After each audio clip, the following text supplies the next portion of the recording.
Dehan girte videoyin cinayetin rejime heyama kutbuna internete belavbun.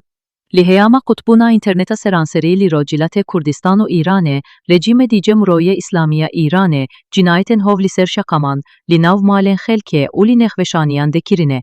û bîçekên şar ên vek doşkê û rêşaşan, bîçekên vek Kilaşinkofan gulle bi ser xelkê de reşandine û gulle bi serê birindarandane.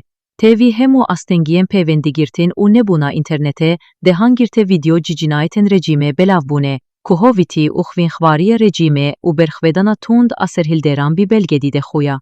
Girte videoyên şeqamên tecî xwîn ên çandîn bajarên Rojhilatê Kurdistan û Îranê belavbûne, gelek civan girte videoyan de tê xuya. Ku rejîmê gulle bi serê xênîşanderan dane û heta lî nexweşkaneyan û serşeqaman gulleyê davî bi serê birindaran dane, ku cinayetên rejîmê bi belgedî tên xuya. Lê li hember hovîtî û cinayetên di dîcî mirovahiya rejîmê de, xelkê serhildê bi mîcidî û îradeyek bilind bersiva, van hovîtiyên rejîmê daye. û tevî ku pêka hinek amarên belavbûyî zêdetir, ji 16,500 kes ji aliyê rejîmê ve hatine şehîdkirin, û zêdetir ji 300,000 bilindar hene, lê dengê azadîxwazî û mafxwaziya xelkê gurtîr û bilintîr bûye, û nîha take armanca serhilderan ji navbîrîna têvav a rejîmê ye, û tevê lêxistina derbengîran bi hêzên rejîmê, rejîm heta serkendalê herîfandine birine.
Yeah.